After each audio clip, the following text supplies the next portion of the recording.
Okay, so now we will be learning the characteristics of a photosynthetic cell. And right here I have drawn a photosynthetic cell in the plant's leaf.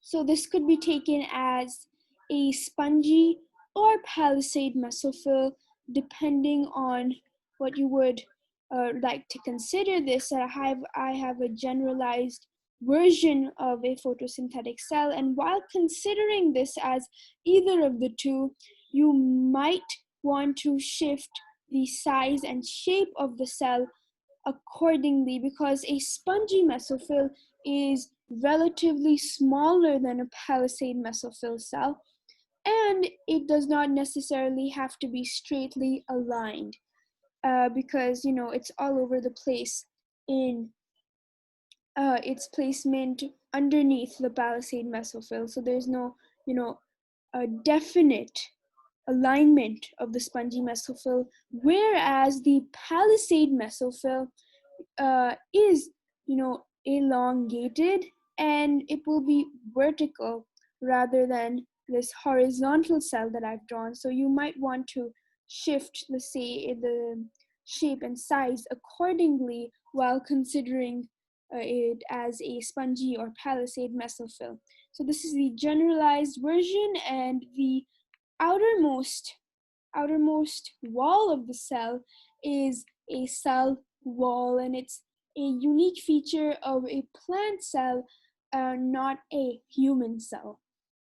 It has two main functions. It gives the cell a shape, so it has a definite boundary, and it's not amorphous or shapeless, and it has a shape to it, and the shape can be unique to each type of photosynthetic cell, either a palisade or a spongy mesophyll. So both of them have different shapes, and the shape is given, mostly by the cell wall. And another very important duty of the cell wall is to act as a permeable wall for small molecules, so it does not let large molecules pass through its walls. Only small molecules essential for the processes taking place within or outside of this photosynthetic cell, which includes photosynthesis. So if water was to come in, it will allow it to pass, whereas if it was some other larger molecule, it might stop it from passing. It would disallow the molecule from going inside the cell. And then we have the cell membrane, and most of all cells have cell membranes. It's one of the permanent features of a cell. So most of them do have a cell membrane, even in humans, and they regulate the substances entering and exiting the cell. So if waste product was to go outside of the cell, it would make sure that nothing else is coming outside with it, and something which needs to be inside is not escaping while the waste product is going out of the cell. Or if nutrients are coming in, there's nothing else coming in with it which could potentially harm the cell. So toxins are disallowed by the cell membrane from entering. So toxins, what could possibly harm the cell, is disallowed from entering the cell. So it also offers protection. So it's very, very helpful for the cell and its survival. Then we have the cytoplasm.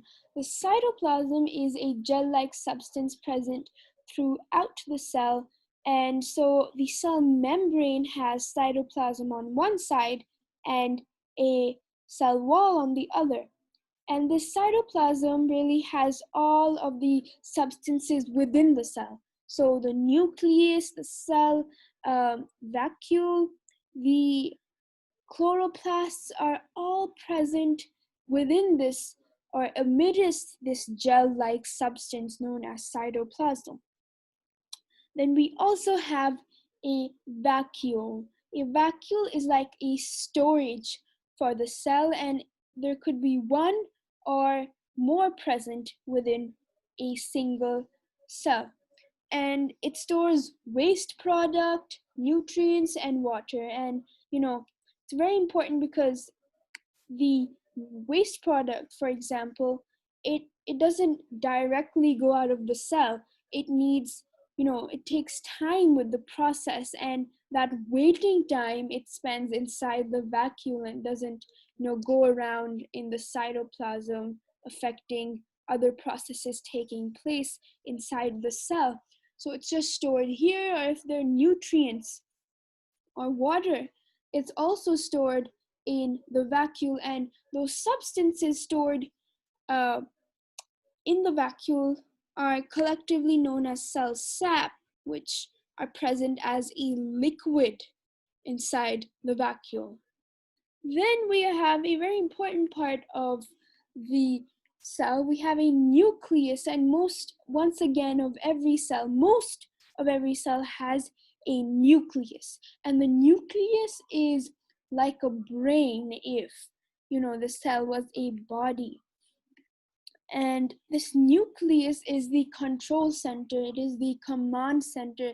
It has the deoxyribonucleic acid, also known as the DNA, which is a substance which carries out or gives out instructions to really make the cell in the first place, and all the other instructions for processes taking place inside the cell.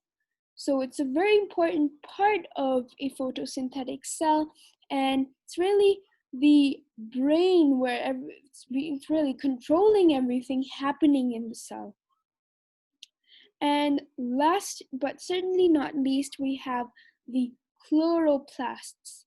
And the chloroplasts are green, mind you. I have made them in blue, but they actually exist as green substances within the cell, and present amidst the gel-like substance known as what I've said is cytoplasm. And the chloroplast is very important in photosynthesis because it contains chlorophyll, one of the two conditions without which photosynthesis cannot take place. And conditions are essentially what is needed, whose presence is required so that when carbon dioxide and water, they react, they can make food for the plant. And the first condition is sunlight, because of course sunlight is mainly what we're converting from the light energy to chemical energy. And chlorophyll is the green pigment. It gives the plant the green color, and it's the chemical which does the conversion. So it's very important, and without either sunlight or chlorophyll, photosynthesis surely cannot take place. And of course, if we don't have carbon dioxide or water, the same is possible, then photosynthesis will not take place. But these conditions, they're not raw materials, rather what is needed and what is needed to be present so that the raw materials can make the food for the plant. So chlorophyll and sunlight are very important.